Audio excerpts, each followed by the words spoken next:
Hello बच्चों, आज से हम अपना नया टॉपिक स्टार्ट कर रहे हैं और उस टॉपिक का नाम है फ्रिंज बेनिफिट। जैसा कि मैंने लास्ट क्लास में आपको बताया था कि जो टॉपिक की हेडिंग है उससे बहुत ज़्यादा हमें लेना देना कुछ भी नहीं है। हमारा जो पर्पज़ है इस फ्रिंज बेनिफिट के अंदर टोटल 8 बेनिफिट आते हैं जो कि एम्प्लॉयर एम्प्लॉय को प्रोवाइड कराता है। तो हमें ये सीखना है कि उनका वैल्यूएशन कैसे होगा। जैसा कि आपको स्क्रीन पर दिख भी रहा होगा, तो सबसे पहले आप ये आठों के आठों फ्रिंज बेनिफिट कॉपी कर लीजिएगा और उसके बाद मैं इनका वैल्यूएशन आपको समझाने वाला हूँ कि किस तरीके से वैल्यूएशन होगा। तो ये टोटल आपका परक्यूरेट का काम आज की क्लास के बाद ख़त्म हो जाएगा।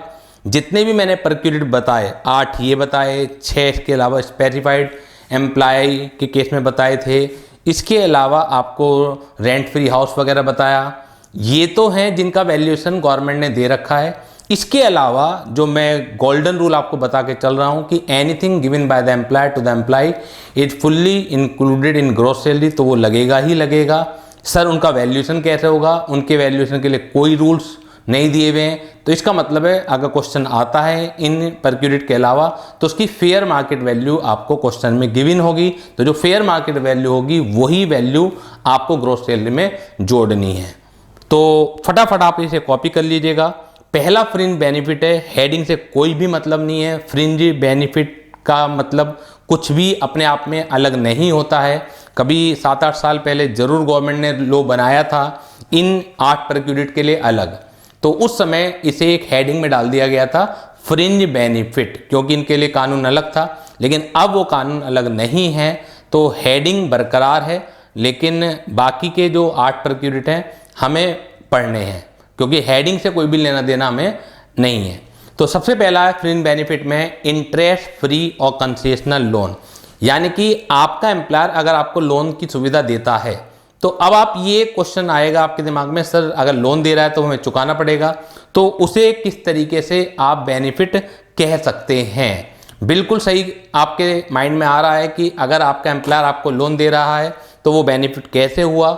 बेनिफिट इस तरह से हुआ कि अगर आप मार्केट से लोन लेते, बैंक से लोन लेते, तो शायद आपको ज़्यादा रेट पर मिलता और आपका एम्प्लॉयर आपको कम रेट पर दे रहा है। तो गवर्नमेंट को वो भी चुभ रहा है कि एम्प्लॉयर एम्प्लॉय को कम रेट पर क्यों दे रहा है। ये एक सुविधा है जो कि एम्प्लॉयर की तरफ से एम्प्लॉय को दी जा रही है, तो उस सुविधा के ऊपर भी जितना कम रेट आपसे चार्ज किया जाएगा उसके ऊपर भी गवर्नमेंट टैक्स लगाएगी। डिटेल में भी हम पढ़ेंगे। Travelling, touring and holiday facility, आपने एलटीसी भी पढ़ा था। एलटीसी की नेचर अलग होती है, आपको 2 साल में एक बार मिल रहा है, 4 साल में एक बार मिल रहा है, वो डिपेंड अपॉन द सिचुएशन। और जो गवर्नमेंट ने माफ़ किया है वो 4 साल में 2 बार माफ़ किया है। ये है ट्रैवलिंग, टूरिंग, हॉलीडे फैसिलिटी। आपको कभी भी मन चाहा, एम्प्लॉयर ने आपसे खुश हो गया, आपके काम से खुश हो गया, एम्प्लॉयर ने कहा कि 4 दिन के लिए चलिए आप गोवा हो आइए, ठीक है, तो गोवा का जो भी खर्चा था वो सारा का सारा एम्प्लॉयर आपको देने के लिए तैयार है। तो उसके ऊपर किस तरह से टैक्स लगेगा हम इसमें पढ़ेंगे। फ्री मील, टी और स्नैक्स, अगर आपका एम्प्लॉयर आपको चाय पिलाता है, आपका एम्प्लॉयर आपको दिन में लंच कराता है, तो उसके ऊपर भी गवर्नमेंट की ट्रेडिंग एरर है और उसे भी टैक्स किया गया है। इसके अलावा चौथा है गिफ्ट वाउचर, अगर आपका एम्प्लॉयर आपसे खुश होके ओकेजनली कभी कभी आपको गिफ्ट दे देता है, ठीक है, तो वो भी टैक्सेबल है। वैल्यू क्या होगी हम देखेंगे। क्रेडिट कार्ड एक्सपेंडिचर, अगर आपका एम्प्लॉयर आपको क्रेडिट कार्ड की सुविधा देता है कि आप महीने का इतना आप क्रेडिट कार्ड से खर्च कर सकते हैं, तो वो भी टैक्सेबल है। ये तो टैक्सेबल होना ही चाहिए था, चलिए ये तो एम्प्लॉय का प्राइवेट खर्चा है। क्लब एक्सपेंडिचर, अगर आपका एम्प्लॉयर आपको क्लब की सुविधा देता है कि आप रिलायंस क्लब के मेंबर बन जाइए, उसकी जो फीस है वो कंपनी बियर कर लेगी, एम्प्लॉयर बियर कर लेगा, तो वो भी टैक्सेबल है। कितना टैक्सेबल होगा वो हम पढ़ेंगे।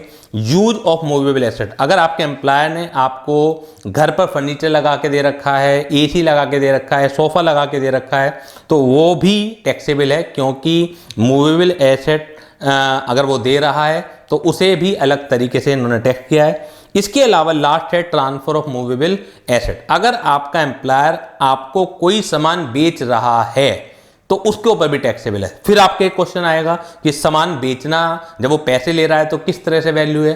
तो इन्होंने एक रूल बनाया है कि शायद सस्ता सामान बेच रहा है, तो वो सस्ता क्यों बेच रहा है, मार्केट वैल्यू से कम पे क्यों बेच रहा है, तो उस जो कमी रहेगी, जो वैल्यू में कमी है, जिस रेट जो आपको कंसेशन वैल्यू पर उसने दिया है एम्प्लॉय ने, तो उस वैल्यू पर ये टैक्स लगेगा। तो मेरे पढ़ते पढ़ते आपने कॉपी कर लिया होगा। अब मैं एक एक वैल्यूएशन के बारे में आपको बता के चल रहा हूँ। सबसे पहले हम आते हैं इंटरेस्ट फ्री और कंसेशनल लोन के ऊपर। इंटरेस्ट फ्री और कंसेशनल लोन के ऊपर सबसे पहला जो फ्रिंज बेनिफिट है वो है इंटरेस्ट फ्री, या तो बिल्कुल आपसे इंटरेस्ट चार्ज नहीं कर रहा, या वो चार्ज कर रहा है लेकिन कम चार्ज कर रहा है। Concessional loan facility, interest free oblique concessional loan facility. अगर आपका एम्प्लॉयर आपको ये सुविधा देता है तो वो किस तरीके से टैक्सेबल होगी। तो हम बात कर रहे हैं वैल्यू ऑफ पर्क जो होगा, जो वैल्यू ऑफ पर्क होगा यानी कि किस रेट पर टैक्स लगेगा, amount outstanding at the end of each month. इसे मैं समझाऊंगा, इसे फिलहाल आप कॉपी कीजिएगा। Maximum outstanding amount at the end of each month multiplied by SBI State Bank of India, SBI rate of interest as on 1 April 2019 minus lending rate.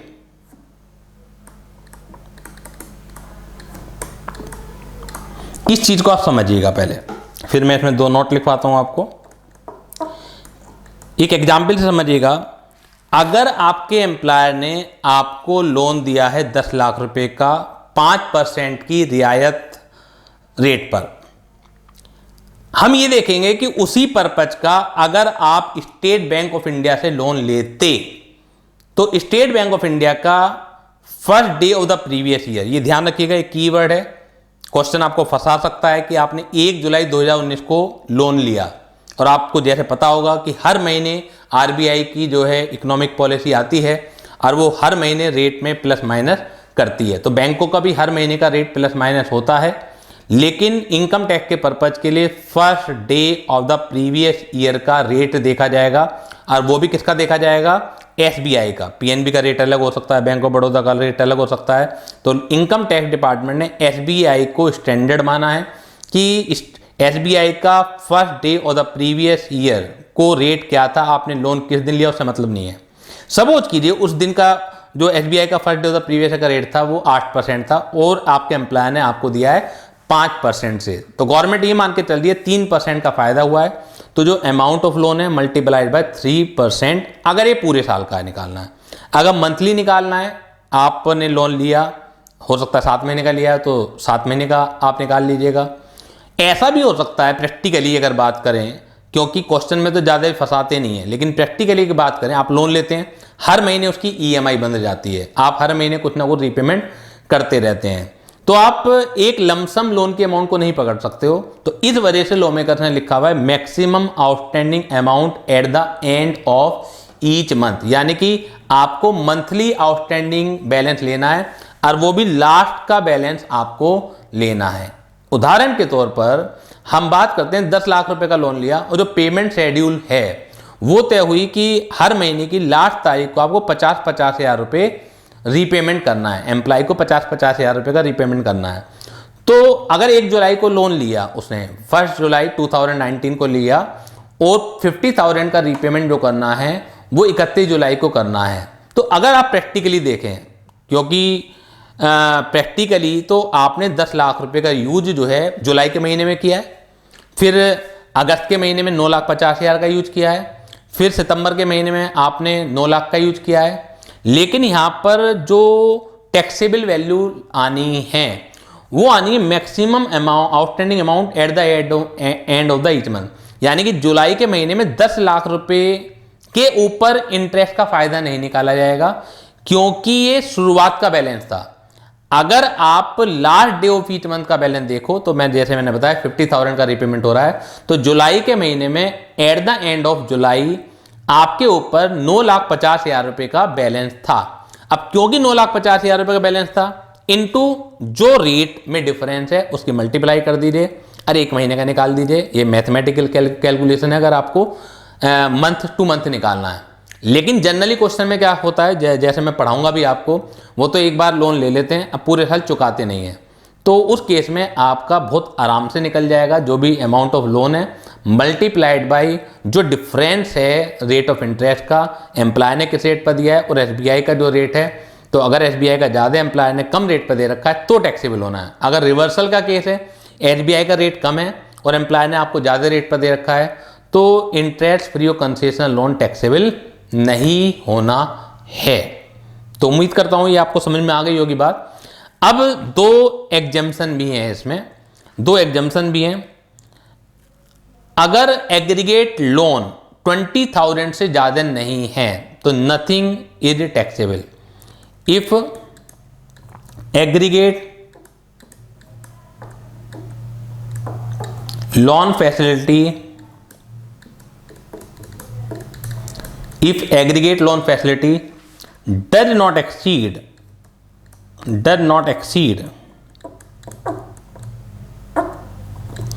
20,000, if aggregate loan facility does not exceed 20,000 then nothing is taxable।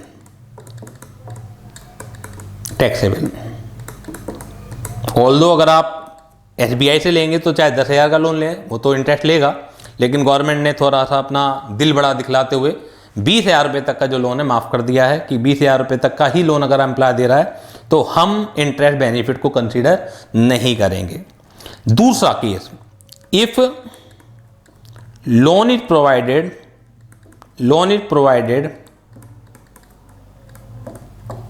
For treatment of if loan is provided for treatment of specified disease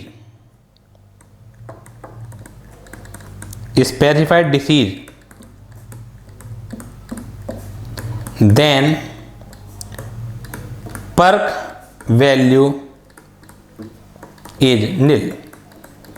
sir ये specified disease क्या है, वो आपको परेशान होने की जरूरत नहीं है, ये आपको क्वेश्चन में गिवन होगा। रूल 3 कैपिटल ए में एक भारी भरकम लिस्ट है तो उसे याद करने की ज़रूरत नहीं है। हो सकता है कि आप स्टडी मेटेरियल पढ़ें तो उसमें लिस्ट दे रखी हो, आप कंफ्यूज हो कि सर इसे भी याद करना है क्या, बिल्कुल याद नहीं करना। तो ये क्वेश्चन में गिवन होगा, कैंसर है, जैसे अब कोरोना चल रहा है तो वो है, इसके अलावा हार्ट अटैक है, बड़ी बड़ी सारी बीमारियाँ इसमें कवर्ड है। तो इसमें अमाउंट ऑफ लोन कितना भी हो सकता है, यानी कि अमाउंट ऑफ लोन 10 लाख भी हो सकता है, 20 लाख भी हो सकता है, यहाँ पे अमाउंट ऑफ लोन की बात नहीं है।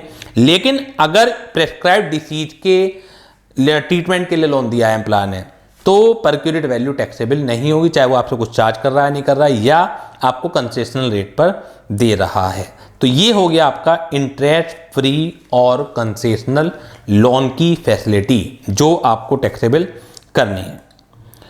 सेकंड था आपका ट्रैवलिंग, टूरिंग और हॉलीडे फैसिलिटी। ट्रैवलिंग, टूरिंग और हॉलीडे फैसिलिटी सेकंड था आपका। तो ट्रैवलिंग, टूरिंग और holiday facility.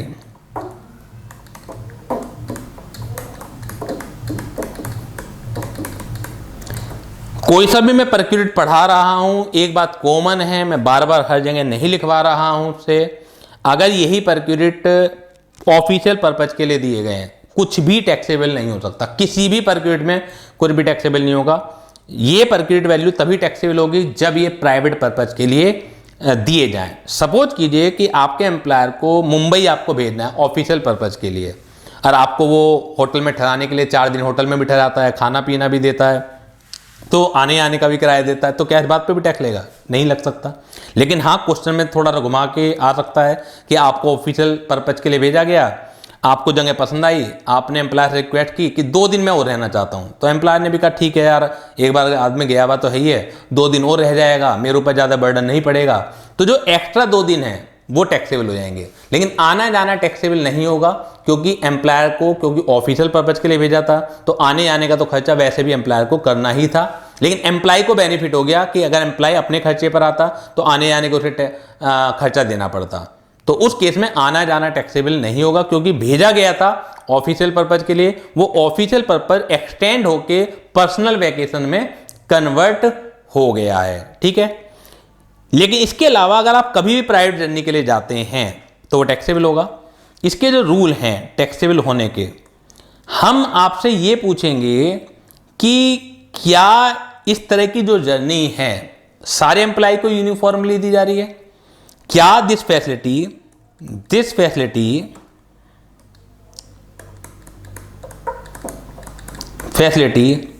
Is provided to all employee? जिस एम्प्लॉय की बात हो रही है उसे तो मिल ही रही है, तभी हम टैक्सेबिलिटी की बात कर रहे हैं। लेकिन उसके ऊपर कितना टैक्स लगेगा या नहीं लगेगा, ये इस बात पर डिपेंड करेगा कि क्या सबको मिलता है, या दिस फैसिलिटी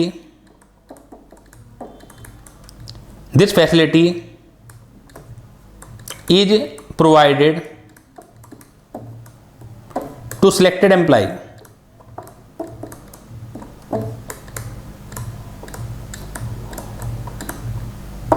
अगर ये फैसिलिटी यूनिफॉर्मली सारे एम्प्लॉय को दी जाती है तो जो पर्क वैल्यू होगी वो होगी कॉस्ट टू द एम्प्लॉयर।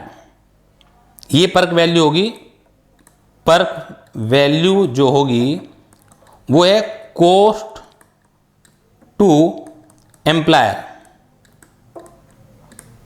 यानी इसमें प्रॉफिट जुड़ा हुआ नहीं होगा। और अगर ये फैसिलिटी कुछ सिलेक्टेड एम्प्लॉय को दी जाती है तो हम देखेंगे फेयर मार्केट वैल्यू, यानी कि जो दूसरी एजेंसी इसी तरह की वैल्यू इसी तरह की बेनिफिट किसी को देती तो उसकी वैल्यू क्या होती है, इसमें प्रॉफिट भी जुड़ा हुआ होगा। एम्प्लॉय को कॉस्ट कम आ रही होगी, लेकिन डिपार्टमेंट कॉस्ट में प्रॉफिट भी जोड़ेगा, इसलिए यहां लिखा हुआ है fair market value of such benefit. Fair market value of such benefit समझने के लिए कि बाद में आपको दिक्कत ना हो, प्रॉफिट इंक्लूडेड, ऑल्दो आपका एम्प्लॉयर आपसे प्रॉफिट नहीं ले रहा है, ठीक है ना। ये जो मैं रूल बता रहा हूं ये इनकम टैक्स के बिहाफ पे बता रहा हूं कि इनकम टैक्स किस वैल्यू पर टैक्स लगाएगा और किस वैल्यू पर टैक्स नहीं लगाएगा। मैं उस पॉइंट ऑफ व्यू से आपको बता रहा हूं कि अगर सारे एम्प्लॉय को दी जाती है तो जितनी कॉस्ट एम्प्लॉय को पड़ रही है वो आ जाएगी, और अगर सारे एम्प्लॉय को नहीं दी जाती है तो कॉस्ट पर हम ध्यान नहीं देंगे, हमें देखेंगे कि इसी तरह की जो फैसिलिटी है अगर कोई और एजेंसी देती तो क्या वैल्यू उसकी होती, उस वैल्यू पर हम टैक्स लगाएंगे। सब चीज़ें आपको क्वेश्चन में गिवन होंगी। कुछ बच्चों के दिमाग में ये भी आ रहा होगा हम कैसे पता लगाएंगे, पता तो मैं भी नहीं लगा सकता। ये सारी की सारी बातें क्वेश्चन में गिवन होंगी, लेकिन कौन सी इंफॉर्मेशन रेलेवेंट है किस क्वेश्चन में और कौन सी इंफॉर्मेशन काम की नहीं है, ये वही स्टूडेंट पहचान पाएगा जिसे थ्योरी याद होगी कि किस सिचुएशन में क्या वैल्यू टैक्सेबल हमें करनी है। तो ये हो गया आपका दूसरा परक्यूरेट। तीसरा परक्यूरेट है आपका फ्री मील, टी और स्नैक्स। ये आपने कॉपी कर लिया होगा। तीसरा परक्यूरेट है आपका, ये भी काफ़ी इंपॉर्टेंट परक्यूरेट है, ये भी पेपर में काफ़ी आ जाता है। फ्री मील भोजन, चाय नाश्ता, टी और स्नैक्स। अगर ये वैल्यू आपको दी जा रही है फ्री मील, टी और स्नैक्स, हम आपसे ये पूछेंगे जी कि आप किस एरिया में काम करते हैं। अगर आप काम करते हैं सर्टेन स्पेसिफाइड एरिया में, सर्टेन स्पेसिफाइड एरिया कौन से हैं, रिमोट एरिया को ध्यान आ रहा है, आपने पहले भी शायद सुना हुआ होगा रिमोट एरिया का नाम। रेंट फ्री हाउस में आया था, रेंट फ्री हाउस भी अगर रिमोट एरिया में दिया जाए तो वो एग्जेम्प्ट हो जाता है। पेपर में रिमोट एरिया ही आएगा, वैसे कुछ और एरिया भी हैं, ऑफशोर इंस्टॉलेशन है, प्रोजेक्ट साइट है, डैम साइट है, मैंने वहाँ पे 2-3 नाम लिखवाए भी थे आपको, लेकिन पेपर के पॉइंट ऑफ व्यू से रिमोट एरिया ही आएगा। और रिमोट एरिया भी आपको आइडेंटिफाई करने के लिए नहीं आएगा, आ जाएगा पेपर में कि रिमोट एरिया में आपको दिया जा रहा है। अगर है तो वो क्या हो जाएगी, एग्जेम्प्ट, चाहे वो कोई भी हो, मील, टी और स्नैक्स, तीनों चीज। अगर अदर एरिया है, अगर अदर एरिया है तो हम आपसे भाई पूछेंगे कि क्या चाय दी जा रही है, क्या नाश्ता दिया जा रहा है, या मील दिया जा रहा है। इन दोनों के लिए रूल अलग अलग है अगर अदर एरिया है।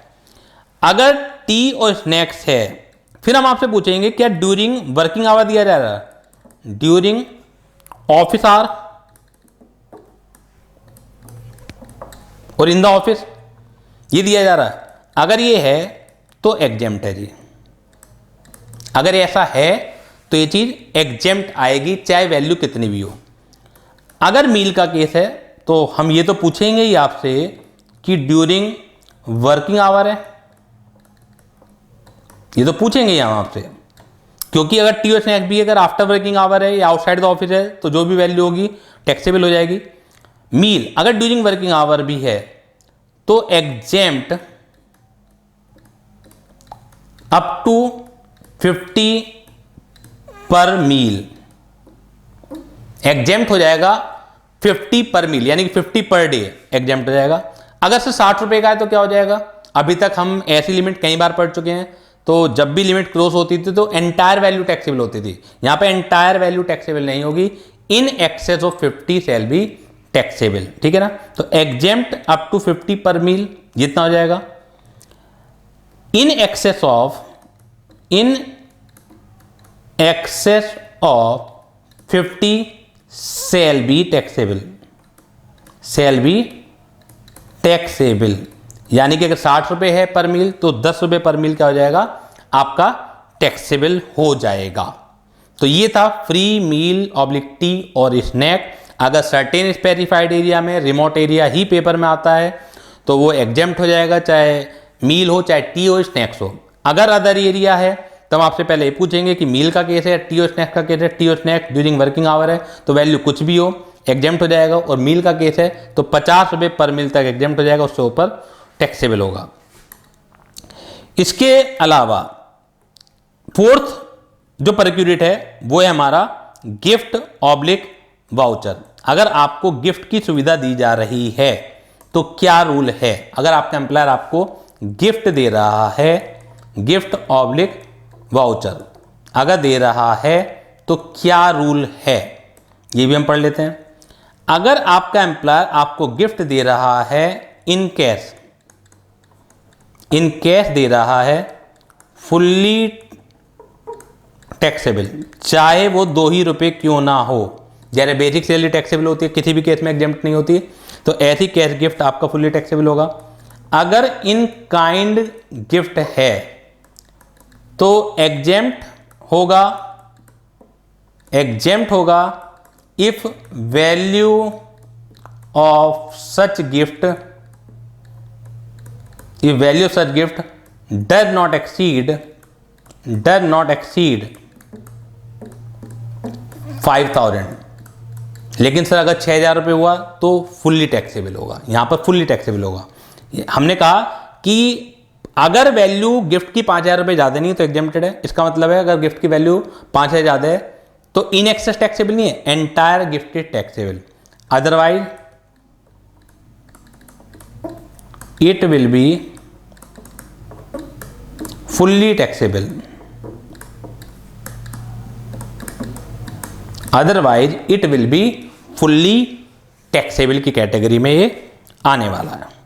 तो ये आपके मैंने 5 करा दिए हैं, आपको इंटरेस्ट फ्री करा दिया, बल्कि 4 करा दिया, ट्रैवलिंग टूरिंग करा दिया, फ्री मील करा दिया, टी करा दिया, स्नैक करा दिया।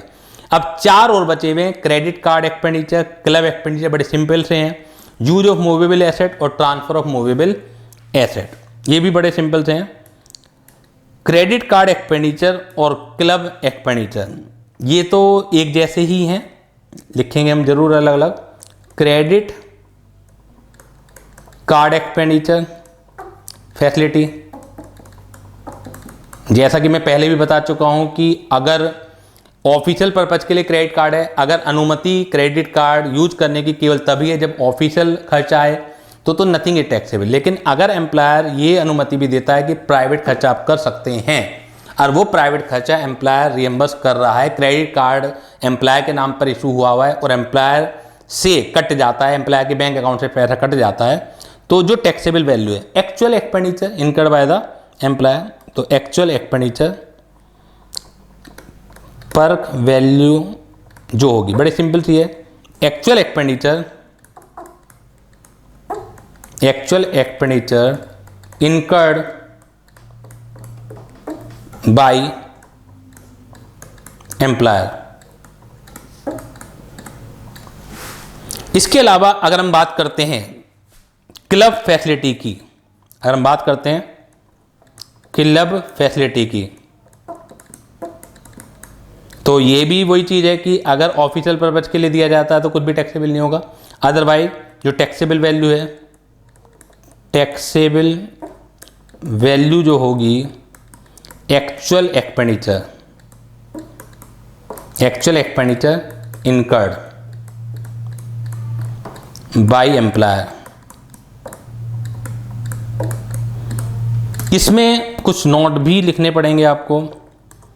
अगर हेल्थ क्लब है, जिम वगैरह की बात है, हेल्थ क्लब है या स्पोर्ट क्लब है या सिमिलर क्लब है, मतलब रिक्रिएशनल फैसिलिटी वगैरह के लिए स्विमिंग पूल क्लब है, इसी तरह के क्लब है, हेल्थ क्लब है, स्पोर्ट्स क्लब है, फैसिलिटी नॉट टैक्सेबल,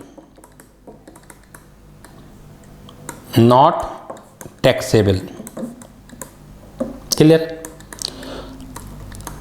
तो जो इसमें क्लब फैसिलिटी में टैक्सेबल, जितने सोशल क्लब होते हैं गेट टुगेदर पर्पज के लिए, पार्टियों के पर्पज के लिए, जैसे रिलायंस क्लब है, रोटरी क्लब है, आपने नाम सुने होंगे, वो टैक्सेबल होंगे।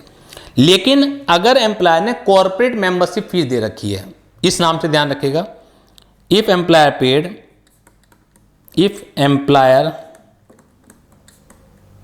पेड कॉर्पोरेट मेंबरशिप फीस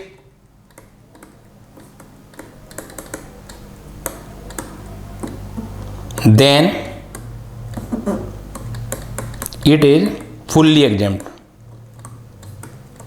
क्योंकि कॉर्पोरेट मेंबरशिप फीस किसी पर्टिकुलर एम्प्लॉय के लिए नहीं दी जाती, कंपनी या एम्प्लॉयर खुद मेंबर होता है उसका, उसमें फिर क्या होता है कि उस कंपनी के जितने भी एम्प्लॉय चाहें वो उस मेंबरशिप का एंजॉय कर सकते हैं, उस क्लब में पार्टिसिपेट कर सकते हैं। तो ये निकालना बड़ा मुश्किल हो जाएगा कॉर्पोरेट मेंबरशिप फीस के केस में कि एक एम्प्लॉय के ऊपर कितना एक्सपेंडिचर आया है। आप सोच के देखिए कि रिलायंस कंपनी ने हो सकता है कुछ कॉर्पोरेट मेंबरशिप फीस क्लब की दे रखी हो। अब ये कैसे पता लगाएंगे कि एक पर्टिकुलर एम्प्लॉय को कितना बेनिफिट हो रहा है, तो दैट्स वाई गवर्नमेंट ने इसे एग्जेम्प्ट कर दिया। तो क्रेडिट कार्ड और क्लब एक ही बात है। अब जो लास्ट के दो आ रहे हैं ये काफ़ी इंपॉर्टेंट हैं। एक है use of movable asset, use of movable asset, यानी कि अगर आपका एम्प्लॉयर आपको मूवेबल एसेट यूज करवाता है तो क्या होगा। आपके घर में एसी उसने दे दिया आपको यूज करने के लिए, इसके अलावा आपके यहाँ सोफा लगवा दिया, आपके यहाँ बेड लगवा दिया, कोई भी मूवेबल फर्नीचर आपको मोबाइल दे दिया, ठीक है ना, कुछ भी पर्सनल पर्पज का, अगर ऑफिशियल पर्पज टैक्सेबल नहीं होगा, पर्सनल पर्पज टैक्सेबल होगा। तो यूज ऑफ मूवेबल एसेट अगर है तो क्या होगा, हम आपसे जी ये पूछेंगे कि क्या वो movable asset owned by employer थी, ओन्ड बाय एम्प्लॉयर थी या नॉट ओन्ड है बाय एम्प्लॉयर है। अगर ओन बाय एम्प्लॉयर थी, आपको ध्यान होगा रेंट फ्री हाउस में भी हमने करा था, अगर फर्नीचर की बात है वही रूल यहां लगना है कि अगर फर्नीचर का ओनर है तो 10% of actual cost 10% of actual cost taxable होगी। और अगर not owned by the employer तो वहां पर हमने क्या पढ़ा था, actual rent paid by employer, actual rent paid by employer, ये टैक्सेबल होगा। क्लियर है? इसमें नॉट यूज ऑफ लैपटॉप, अगर ये प्राइवेट पर्पज भी है, कंप्यूटर नॉट टैक्सेबल। अगर ये प्राइवेट पर्पज भी है, अगर ऑफिशियल पर्पज है तो कुछ भी टैक्सेबल नहीं होगा, लेकिन अगर ये प्राइवेट पर्पज है, लैपटॉप कंप्यूटर, तो ये टैक्सेबल नहीं होंगे। और मोबाइल फ़ोन भी है इसमें, तो मोबाइल फ़ोन भी लिख सकते हैं, मोबाइल फ़ोन, MP लिख दिया मैंने, मोबाइल फ़ोन टैक्सेबल नहीं होगा, चाहे पर्सनल पर्पज भी हो। इनके अलावा कुछ भी अगर पर्सनल पर्पज के लिए यूज के लिए देता है तो वो सब टैक्सेबल होगा, और टैक्सेबल के लिए रूल ये है। और लास्ट है जी इसमें transfer of movable asset, transfer of movable asset. Last के जो दो हैं ये काफ़ी फंसते हैं, मैं टोटल 8 फ्रिंज बेनिफिट है, ये लास्ट के दो काफ़ी हैं, एक मील का है और एक आपका इंटरेस्ट फ्री और कंसेशनल लोन का। इन 8 मेरे 4 काफ़ी फंसते हैं, बाकी 4 इतने इंपॉर्टेंट नहीं हैं पेपर के पॉइंट ऑफ व्यू से अगर बात करें। ट्रांसफर ऑफ मूवेबल एसेट ये क्यों टैक्सेबल होगा? शुरुआत में मैंने बताया था आपको कि हो सकता है कि एम्प्लॉयर ने कोई एसेट से AC है 50,000 रुपये का दिया, आपको अगले दिन ही उसने 30,000 रुपये का दे दिया, तो क्या बेनिफिट नहीं पहुंचाया गया आपको? 20,000 रुपये का पहुंचाया गया। तो गवर्नमेंट उसे भी टैक्सेबल कर रही है कि सारे के सारे रास्ते बंद कर दिए जाएं जिन तरीकों से एम्प्लॉयर एम्प्लॉय को फायदा पहुंचाता है, और अगर पहुंचा रहा है तो एम्प्लॉय को उस पर टैक्स देना चाहिए, तो वो देना पड़ेगा। जितने भी फायदे एम्प्लॉयर से हो रहे हैं वो सारे के सारे फायदे बेनिफिट जो हैं वो टैक्सेबल है। अब किस तरह टैक्सेबल हैं वो अब देखिएगा। Cost of purchase, cost of purchase of asset, ये भी समझाता हूं मैं, less depreciation for each completed year of ownership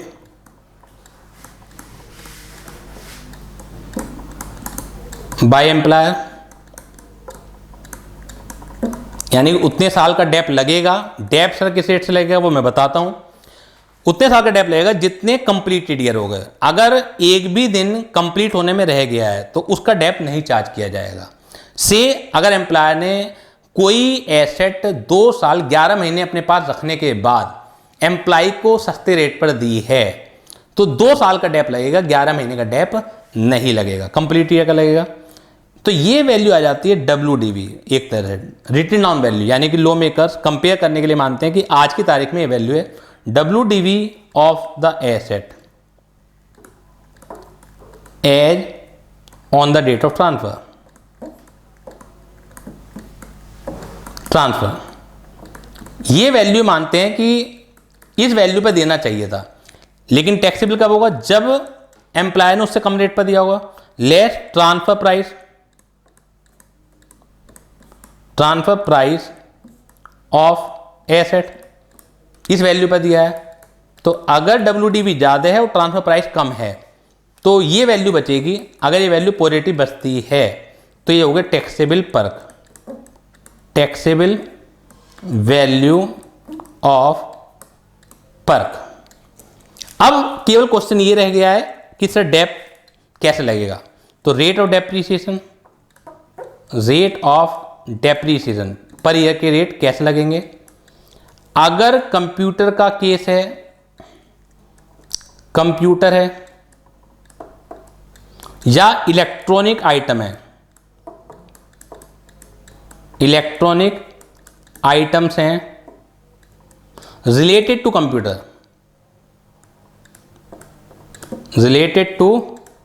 computer, तो 50% WDV मेथड पर डेप लगेगा ईच ईयर का। अगर कार का केस है तो 20% WDV मेथड पर डेप लगेगा हर साल, और अगर अदर एसेट है तो 10% SLM मेथड पर डेप लगेगा हर साल। बात समझ में आती है? जैसे इलेक्ट्रॉनिक आइटम है, अगर वेब कैमरा है तो 50% WDV पर हर साल का आप डेप लगाइए। लेकिन एक कैमरा जिससे मैं रिकॉर्डिंग कर रहा हूँ, ये वेब कैमरा नहीं है, ये हैंडी कैम है, तो इसको 10% SLM से मेथड से डेप लगेगा। क्लियर है? अब देखिए एक मज़ेदारी वाली बात इसमें देखिए, बड़ा इलॉजिकल सी बात है। एक एसेट है, एक AC है, 11 साल पहले एम्प्लॉयर ने लिया था।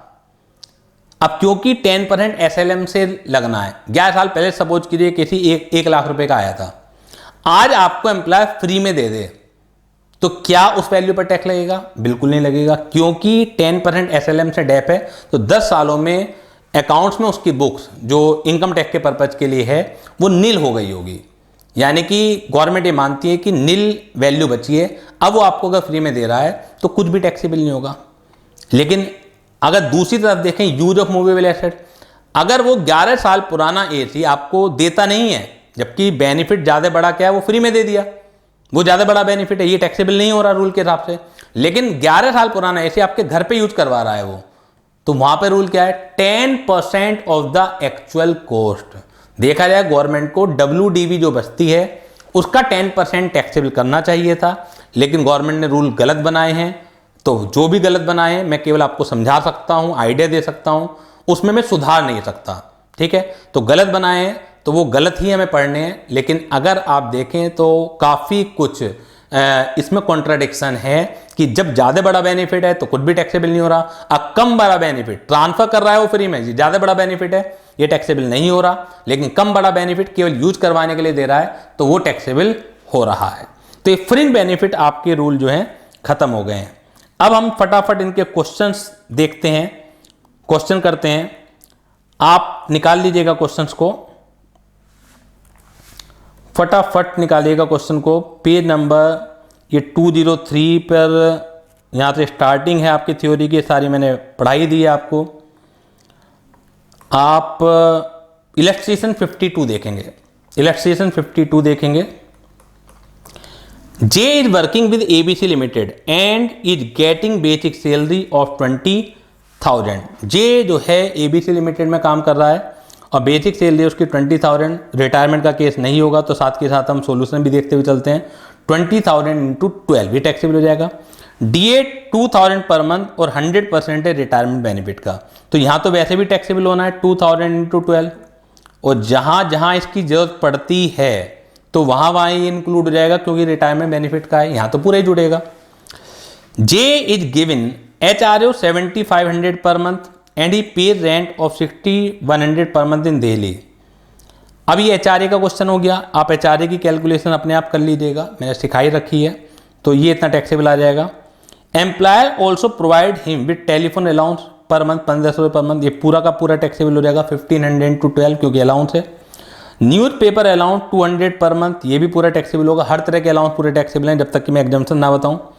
Employer provides him car, the expenditure of the company has been 5,000 per month and the car is used exclusively for official purpose, तो नथिंग इज टैक्सेबल क्योंकि पूरा का पूरा क्या है, ये ऑफिशियल पर्पज के लिए। अगर ये पूरा प्राइवेट पर्पज के लिए होता पूरा 5,000 टैक्सेबल हो जाता, और अगर पार्टली ऑफिशियल पार्टली प्राइवेट होता तो जो रूल हमने पढ़े हुए हैं फिर उस रूल के हिसाब से हम टैक्सेबल करते। आगे देखिएगा, company also provide him TV, refrigerator and furniture which together cost 1 lakh to the company. Company ने उसे यूज करने के लिए दे रखा है जिसकी टोटल कॉस्ट 1 लाख रुपए आती है, तो 1 लाख रुपए का 10% अभी use of the movable asset में हमने पढ़ा। Company also provide him with laptop for a personal use, laptop का हमने पढ़ा एग्जेम्प्ट होता है, तो यूज ऑफ लैपटॉप जो है एग्जेम्प्ट कैटेगरी में आ जाएगा। The car were purchase by the company for 5 lakh on 15 July 2017। On 10 July 2000 it war purchase on 10 जुलाई, एक चीज हमने छोड़ दी क्या, एक लाइन छोड़ दिया।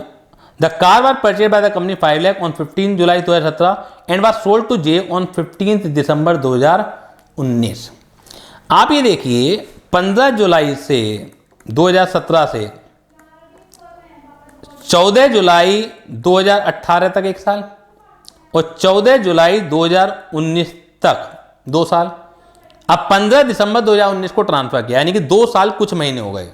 तो हमें केवल 2 ही साल का डेप लगाना है, क्योंकि जो पार्ट ऑफ द ईयर है उसे इग्नोर करना है। हम मुजबानी कर लेते हैं। आप देखिएगा ट्रांसफर ऑफ द कार कैसे टैक्सेबल होगा। आपकी जो WDV आएगी 5 लाख है पहले साल वैल्यू, पहले साल का डेप आएगा 20%, यानी कि 1 लाख। तो अगले साल की WDV बचेगी आपकी 4 लाख, फिर 4 लाख का फिर 20% लगेगा तो 80,000। तो WDV जो आएगी वो आएगी 3,20,000। अब 3,20,000 की चीज आपको कितने में दी गई है, क्वेश्चन बता रहा है 1,25,000 रुपये में दी गई है। तो जो डिफरेंस है वो क्या हो जाएगा, टैक्सेबल हो जाएगा। लैपटॉप का भी देख लेते हैं। Laptop is also sold by the company. देखिए use of laptop computer exempted है, लेकिन ट्रांसफर ऑफ लैपटॉप एग्जेम्प्ट नहीं है। ठीक है ना, ट्रांसफर अगर कंप्यूटर का है तो 50% डेप लगता है, इतनी सी बात है, लेकिन वो टैक्सेबल है। ये खरीदा गया था जी 10 जुलाई 2017 को और ट्रांसफर किया गया 31 मार्च 2020। तो 10 जुलाई 2017 से 9 जुलाई 2018 1 साल, और 9 जुलाई 2019 2 साल, और फिर 9 जुलाई 2020 3 साल। तो 9 जुलाई 2020 आने से पहले ही ट्रांसफर कर दिया। तो यानी कि यहां पर भी जो कंप्लीटेड ईयर हैं वो केवल 2 ही साल हैं। अब 1 लाख की चीज थी, पहले साल डेप लगा 50%, यानी कि अगले साल रहेगी 50,000 रुपये की, फिर 50,000 के बाद फिर 50% लगेगा, यानी कि रहेगा चीज 25,000 रुपये की। गवर्नमेंट की नज़र में 25,000 की चीज थी, तो अगर 25,000 रुपये से सस्ते में देता तो टैक्सेबल है, लेकिन यहाँ पे कितने का दिया गया है, 40,000 रुपये की चीज दी गई है। तो इस वजह से टैक्सेबल वैल्यू कुछ भी नहीं आएगी। क्लियर हो गया।